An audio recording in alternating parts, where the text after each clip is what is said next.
Today I'm going to show you all about wedding invitation papers, the different types, what they're used for, and what you should be looking for in luxury invitations for your wedding.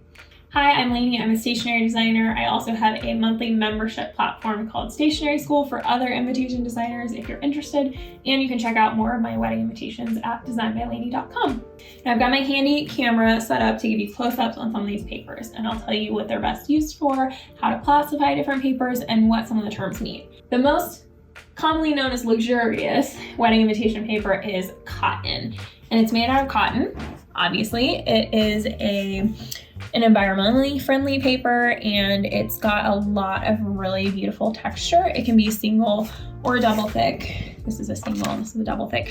And you can really feel the texture on this, and it's hard to show it to you, but it's really luxurious. Cotton is great for letterpress printing, which is what's shown here, or foil printing. I have a whole video on different invitation print methods. The other end of the spectrum is smooth paper.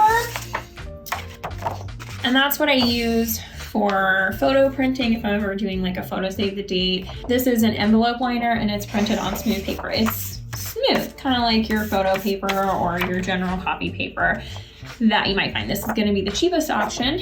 And then what I like to use is actually in the middle, and it is called an eggshell finish. So you can see there's a little bit of texture on there, but not quite as much as the cotton, and you can't feel it as much. It feels a little bit smoother, even though there's that texture, but it's still luxurious. This can come in like a single thick or a double thick, which is what this is. I'll tell you about thicknesses in a minute. And it's not as ideal for printing photos, but I think it still looks really nice. This is one of my own wedding photos for our Christmas card. That's my dog Bodhi. And it still prints really nice. So I find eggshell to be a good combination of cost-effective compared to the cotton, but also really luxurious compared to the smooth paper. Another option that I don't use too much is called felt, and you can see it's got tons of texture. Its texture is most similar to watercolor paper. So if you want something, if you do a lot of watercolor painting and you really want to show that off, then felt paper is a great option there. It's generally a little thinner, and it doesn't come often in like double thicks, but it's still really nice texture, gives you an elegant feel. Two specialty papers that are really popular. This one right here is Vellum. It's got foil stamping on it. Got another video about print methods you can check out. It's hard to find vellum this thick. This is a thicker one. Usually it's used in a thinner option, and it's used like to wrap something, or sometimes people put it as a layer over something and have like a swing. But it's a really cool paper as well, and you can also do digital color printing, all kinds of things on it. And then this one is handmade paper. There's a lot of different options for handmade papers. Here's another one that I just got in the mail. How beautiful. The torn edges, it's not actually torn, they're actually deckled, which means they're formed by a mold to look like this, are really popular. And then handmade paper always has a lot of texture to it. It's more difficult to print on. You can use letterpress or foil printing. This one is letterpress for this menu, and it comes in a lot of different colors and textures, and it's all kind of imperfect. There's always little spots, or you have these edges that aren't always perfect, but it is really, really beautiful and romantic. Envelopes can come in all different colors and textures as well. These things we're talking about, like smooth, cotton, eggshell, vellum, these are all actually finishes. And so an envelope can really come in any of these. You can have cotton envelopes or eggshell envelopes. Most of the ones we use have an eggshell finish and are a little bit thinner. So this is about a 90-pound paper. When you qualify paper, you use GSM or pounds here in the United States. All of our invitations are 120 pound or a double thick, which is 240. Gosh, I can't even bend that. Really, it's a very strong one. Whereas envelopes are generally more like an 80 or 90 pound paper.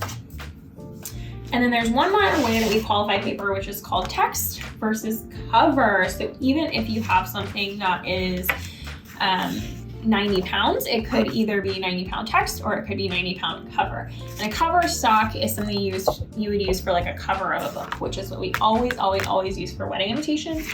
For your invitation cards, you want it to be at least 100-pound cover stock for it to feel luxurious and quality. And then we have text weight paper, which is something that you would think of like for the inside of a book. And I use this for things like envelope liners because you want it to still be able to bend and you don't want it to add too much weight to the envelope. Or if we're using a belly band, which is something like this, you want to use text weight paper as well so it will bend really easily.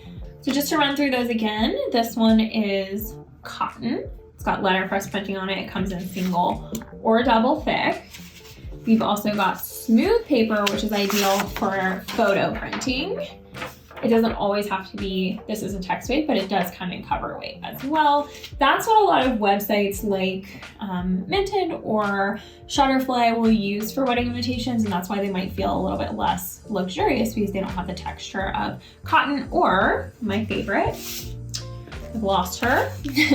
My favorite, eggshell paper, which comes in a single thick or double thick. Eggshell is great for any type of digital printing. It also works well for letterpress or foil stamping like this one, and is okay for photos. It's got like a matte appearance. It's not shiny and totally smooth, so it's a little bit vintagey looking, but still looks really nice. And then if you want to have that great, really extreme texture, you might go with felt paper or handmade paper, which has those deckled edges that we talked about. And then for something like an overlay, or if you want to be really, really modern, there's Vellum, translucent Vellum. And this does come in other colors, but you most likely see it in kind of this clear look. And it's really cool, especially if you layer it over something else or wrap it around something, so you can kind of play with how you see through the vellum and onto the other pieces. And then envelopes, you'll find they're a little bit thinner. There is such a thing as like a cardstock envelope, but those are going to add a lot of weight and heft when you're mailing it. And if you get to a point where something can't bend, then it's going to cost more to mail it. So for the most part, we still want the envelopes to be nice, so we don't want them to feel see-through or flimsy, like a lot of the ones you might see at like Michael's or craft stores might feel a little bit flimsy. So we do want to use something a little bit nicer. Those are probably around 70-pound text weight, and these envelopes are probably around 90. This liner is 70 pound. So you can see how flimsy that is compared to this envelope is 90 pound. It's a little bit more luxurious, got a little bit more heft to it and feels nicer. I hope this helped determine which wedding invitation papers are going to be right for you. I'd love to hear what questions you have in the comments below, and I hope that while you're here, you'll watch some of our other videos about wedding stationery and starting a wedding stationery business.